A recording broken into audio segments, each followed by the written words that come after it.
పంపించగా. అబీనాదాబ్ అంటే యెషయా ప్రథమ కుమారుడు. అయితే ఎప్పుడైతే యెషయా కుమారుడు సమూయేలు ప్రవక్త ఎదురుగుండా వచ్చాడో, మరి సమూయేలు ప్రవక్త అంటూ ఉన్నాడంట, ఏమని? యెహోవా ఇతనిని కోరుకొనలేదు అని. దేవునికి స్తోత్రం చెప్తా ఉన్నారు. హల్లెలూయా.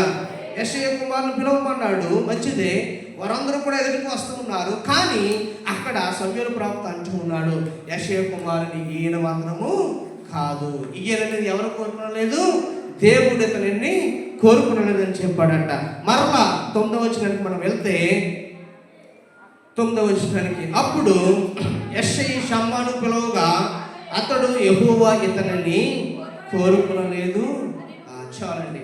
ఏంటి ప్రభువా, సమూయేలు ప్రవక్త యెషయా కుమారుని పిలవన్నప్పుడు నా పెద్ద కుమారుని పిలిచాను, అబీనాదాబుని పిలిచాను, ఆయన సమూయేలు ప్రవక్త దేవుడు ఇతను కోరుకోలేదని చెప్పాడు. మన రెండవ కొడుకును కూడా పిలుస్తూ ఉన్నాడు యెషయా. ఏమనంటే షమ్మాను పిలిచాడంట, ఇలా రా, ఇక్కడ సమూయేలు ప్రవక్త నిన్ను పిలుస్తున్నాడని చెప్పినప్పుడు మరలా ఇక్కడ సమూయేలు ప్రవక్త అంటున్నాడంట, యెహోవా ఇతనిని. ఏంటి, ఇద్దరు కుమారులు వచ్చారు, ఇంకెంతమంది ఉన్నారు? ఇంకెంతమంది ఉన్నారండి? ఎంతమంది కుమారులు యెషయాకి? 7 కుమారులు. 2 అయిపోయారు కదా. మొదటివాడి పేరేంటి? అబీనాదాబు. రెండవడి పేరు షమ్మాను. అయితే మరలా ఇక్కడ అంటూ ఉన్నాడంట, యెషయా ప్రవక్త చెప్తున్నాడంట, యెషయికి తన 7 కుమారులను, 10వ వచనం కింద చూడండి ఒకసారి.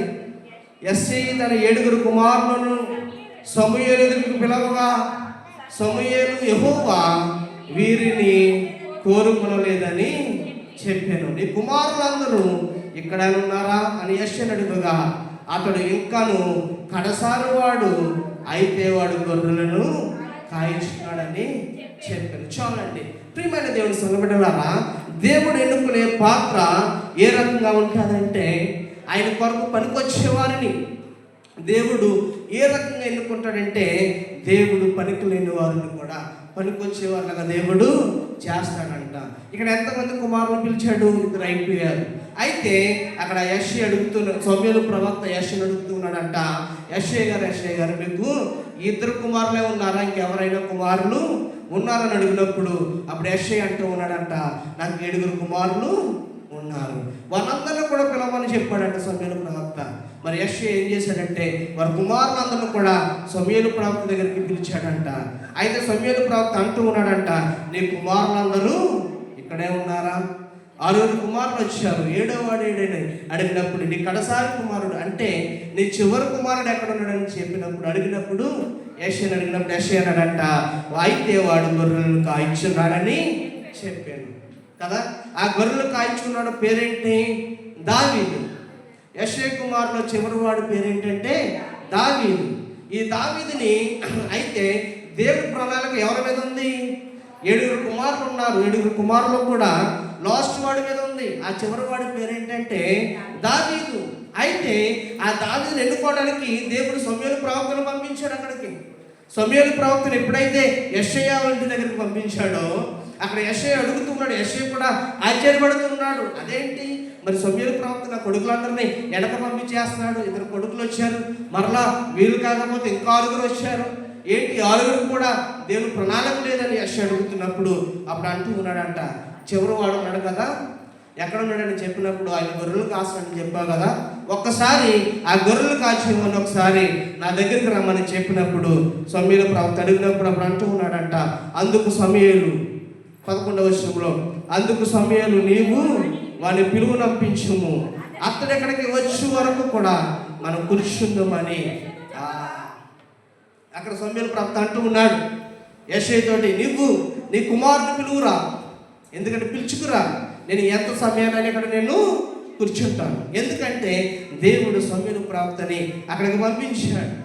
ఆ ప్రవక్త ద్వారా ఆ కుమారునికి ఏ జయము కలగాలని, ఆ సమూయేలు ప్రవక్త ద్వారా ఆ కుటుంబానికి ఏ మేలు కలగాలని దేవుడు ఆ యాజకుడిని ఆ కుటుంబానికి పంపించాడో, మరి అక్కడ సమూయేలు ప్రవక్త అంటున్నాడు, కూర్చోండి మీరు అందరూ కూడా కూర్చోండి, ఎందుకంటే చివరి వాడు ఇంకా రాలేదు. చివరి వాడు ఏం చేస్తున్నాడంట? గొర్రెలు కాయడానికి వెళ్ళాడంట, ఎడారి ప్రాంతంలో ఉన్నాడంట. కాబట్టి ఆయన వచ్చే వరకు మనం ఎక్కడికి కూడా కదలవద్దు, కూర్చోండి అని సమూయేలు ప్రవక్త అన్నప్పుడు యెషయా కౌరంపాడంట, చివరి కొడుక్కి దావీదుకి కౌరంపాడంట.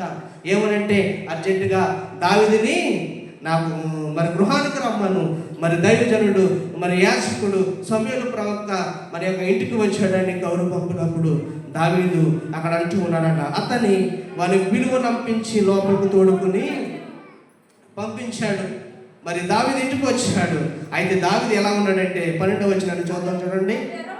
1 సమూయేలు గ్రంథము 16వ అధ్యాయం 12వ వచనము. అతడు ఎర్రని వాడును చక్కని నేత్రములు గలవాడును చూచుటకు సుందరమైన వాడునై ఉండేను. అతడు రాగానే నేను కోరుకున్నవాడు. గట్టిగా దేవునికి స్తోత్రం చెప్పండి, గట్టిగా హల్లెలూయా హల్లెలూయా. ఏమన్నాడండి సమూయేలు ప్రవక్త? 6 కుమారులు వచ్చారు, 2 కుమారులు వచ్చారు, వారు కూడా కాదన్నాడు. కానీ మరి 6 కూడా నిలబడ్డారు, వారు కూడా దేవుడు కోరుకోలేదు. కానీ చివరి వాడు వచ్చినప్పుడు వెంటనే ఏం చేశాడండి? దావీదు ఎలా ఉన్నాడంట? ఎర్రని వాడంట కదా. దావీదు చాలా మరి ఎర్రగా అందంగా ఉన్నాడంట, చక్కని నేత్రములు గలవాడు. ఆయన చూడటానికి ఎంతో సుందరములై ఉన్నాడంట, చాలా అందగా మరి మరి ఎంతో ఎత్తుగా ఎంతో పొడుగ్గా ఆ దావీదు ఉన్నప్పుడు సమూయేలు ప్రవక్త అంటూ ఉన్నాడంట, అతడు రాగానే, ఎవరు? దావీదు భక్తుడు రాగానే, చిన్నవాడు దావీదు, ఎందుకు పనికిరానివాడు దావీదు ఆ కుటుంబంలో. ఎందుకంటే ఆ 7 అన్నదమ్ములో 6 మరి గొప్ప గొప్ప స్థితిలో ఉన్నారు, కానీ దావీదు పరిస్థితి మాత్రము బాగాలేదు. ఆయన భయంకరమైన మరి వ్యవసాయం చేస్తూ, భయంకరమైన కూలివాడిగా, ఒక గొర్రెలు కాచుతూ, ఒక మరి దీనుడిగా దావీదు ప్రవక్త ఎడారిలో గొర్రెలు కాస్తూ ఉంటే దేవుడు ఎవరిని ఎన్నుకుంటున్నాడో తెలుసా? పనికొచ్చేవారు కాదు. 6 అన్నదమ్ములు ఎంతో ధనవంతులు, ఎంతో విద్యావంతులు, వారు ఎంతో మరి ధనము కలిగిన వారు. కానీ అక్కడ ఎన్నిక లేనివాడు ఒకడు ఉన్నాడు. ఆ ఎన్నిక లేనివాడు ఒకడు ఉన్నాడు. ఆ ఎన్నిక లేనివాడు ఎవరంటే, అక్కడ భయంకరమైన మరి శ్రమలు పడుతూ ఉన్నాడు ఆయన. నేను ఎలాగైనా సరే ఆ ఎన్నిక లేని వాడిని నేను నిర్మించుకుని, ఆ ఎన్నిక లేని వాడిని మరి పిలువ నంపించి, నేను గొప్ప మరి రాజుగా మరి యొక్క దేశానికి ప్రధానిగా చేయాలని దేవుడు అలనాడు ఉద్దేశంతో కోరుకున్నాడు. అదే దేవుడు ప్రణాళిక. మరి గొర్రెలు కాచే వాళ్ళు దేవుడు ఎలా చేశాడండి? రాజుగా చేశాడు. దేవునికి స్తోత్రం చెప్తాం అందరూ హల్లెలూయా. ప్రియమైన దేవుని బిడ్డలారా అంటూ ఉన్నాడు, అతడు ఎర్రని వాడును చక్కని నేత్రములను గలవాడును చూచుటకు సుందరమైన వాడైండను. అతడు రాగానే నేను కోరుకున్నవాడు ఇతడే కదా. దేవుడు కౌరు పంపించాడు ప్రవక్త చేత, ఇతనే నాకు కావలసిన వాడు, ఇతని కోసమే అనేకమైన సంవత్సరాలు, అనేకమైన దినాల నుంచి నేను తిరుగుతూ ఉన్నాను, ఇతని కోసమే, ఇతని కోసమే. ఇలాంటి వాడు ఎక్కడుంటాడని ఇప్పుడు వరకు నేను అనేక మందిలో వెతికాను, కానీ ఈయన ఎక్కడో మారుమూల ప్రాంతాన, ఎక్కడో ఎడారిలో గొర్రెలు కాస్తున్న ఈ భక్తుడని నేను ఎంత వెతికినా నాకు ఇలాంటి వారు దొరకలేదని దేవుడు చెప్పినప్పుడు అప్పుడు అంటుకున్నాను, నువ్వు లేచి వారిని అభిషేకించమని యెహోవా సెలవీయగా కదండి. సమూయేలు ప్రవక్తకి ఎవరు సెలవిచ్చారు? ఇక్కడ యెహోవా సెలవిచ్చాడు. ఏమనంటే అభిషేకించమని. ఎవరిని? దావీదుని. అప్పుడు 13వ వచనం మనం చదువుదాం. సమూయేలు తైలపు కొమ్మును తీసుకు వారి సహోదరులు ఎదుట వారికి అభిషేకము చేసెను.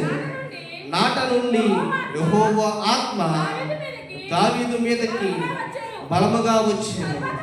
తరువాత సమూయేలు లేచి చాలండి. ప్రియమైన దేవుని సంగమా, ఇక్కడ మనం నేర్చుకున్న దావీదు జీవితాన్ని ఒకసారి మనం గమనించినట్లయితే, యెషయా కుమారుల్లో 7వ వాడైన మరి దావీదు ఎన్నిక లేనివాడు. ఈరోజు మనం చూస్తే లోకంలో ఒకసారి మనం చూడండి, తండ్రికి అనేక మంది కుమారులు ఉన్నా, అనేక మంది బిడ్డలు ఉన్నా, అనేక మంది మరి ఆడబిడ్డలు ఉన్నా కదా. తండ్రి ఎవరిని చూస్తారండి? పెద్ద కుమారున్నా చిన్న కుమారున్నా? ఎవరిని చూస్తారు? పెద్ద కుమారునే చూస్తాడు కదా. అలాగే తల్లి ఎవరిని చూస్తుంది? లాస్ట్ వాడు చిన్న కొడుకునే చూస్తుంది కదా. ఎందుకంటే అది దేవుడు పెట్టిన బంధం. మరి తండ్రి పెద్ద కొడుకుని చూస్తాడు, తల్లి చిన్న కొడుకుని చూస్తాడు. అది ఎక్కడైనా ఉన్నది. ఎందుకంటే మరి పెద్ద కొడుకుని పుట్టినప్పుడు అంటూ ఉంటారు, పెద్ద కొడుకు ఏమీ కూడా తెలియదు, మరి ఏమీ కూడా కల్మషం లేనివాడు, అమాయకుడని తండ్రులు చెప్తూ ఉంటారు కదా. అబ్రహం గారిని అడిగారు, ఎవరు ఇష్టపడి దైవరాజు అన్నాడు. ఈరోజు ఫాదర్స్ డే కదా. అంటే కొంతమంది పెద్దవాళ్ళు ఇష్టపడతారు, ఎందుకంటే ప్రియమైన దేవుని బిడ్డలారా, అలాగే యెషయాకి 7 మంది కుమారులు ఉన్న దావీదు చిన్న చూపు చూసి